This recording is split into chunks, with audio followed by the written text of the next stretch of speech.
જૂનાગઢ જિલ્લાના ખેડૂતને આરએનબી વિભાગના પાપે મોટા પાયે નુકસાની ભોગવવાનો વારો આવ્યો છે। બગડુ તેમજ પ્રભાતપુર રોડ પર આવેલા ખેતરમાં આરએનબી વિભાગે આડેધડ ખોદકામ કરી ખેતરના હાલ બગાડી નાખ્યા છે। વાત એમ છે કે ખેડૂત અરજદારે પાણીના નિકાલની વ્યવસ્થા કરવા માટે રજૂઆત કરી હતી, પરંતુ જૂનાગઢ આરએનબી વિભાગે અરજદારોના ખેતરમાં આડેધડ ખોદકામ કરી નાખ્યું અને ઊભા પાકને નુકસાન પહોંચાડ્યું, જેથી ખેડૂતોમાં ભારોભાર રોષ છે। ખેડૂતે આરોપ લગાવ્યો છે કે રાજકીય ઇશારે મારા ખેતરમાં આરએનબી વિભાગે નુકસાન કર્યું છે। આરએનબી વિભાગે ખેતરમાં ચાલવા માટેનો પણ રસ્તો નથી રાખ્યો, જેથી ખેડૂતો પોતાના પાક સુધી પણ નથી પહોંચી શકતો, જેથી આરએનબી વિભાગના અધિકારી કર્મચારી સામે કાર્યવાહીની માંગ ઉઠી છે।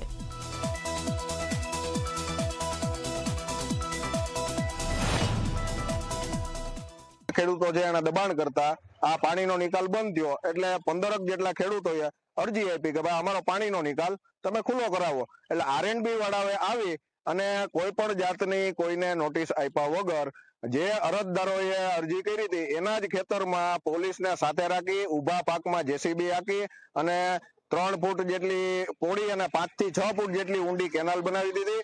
રાજકીય તો મને કોઈ ધ્યાનમાં નથી। આ તો એવું હશે શાયદ નુકસાની ગયું હોય તો એને એવું લાગતું હશે, મન દુઃખનો પ્રશ્ન હશે। નુકસાની સરકારી જમીન વાપરતા હોય તો નુકસાની ન કહેવાય।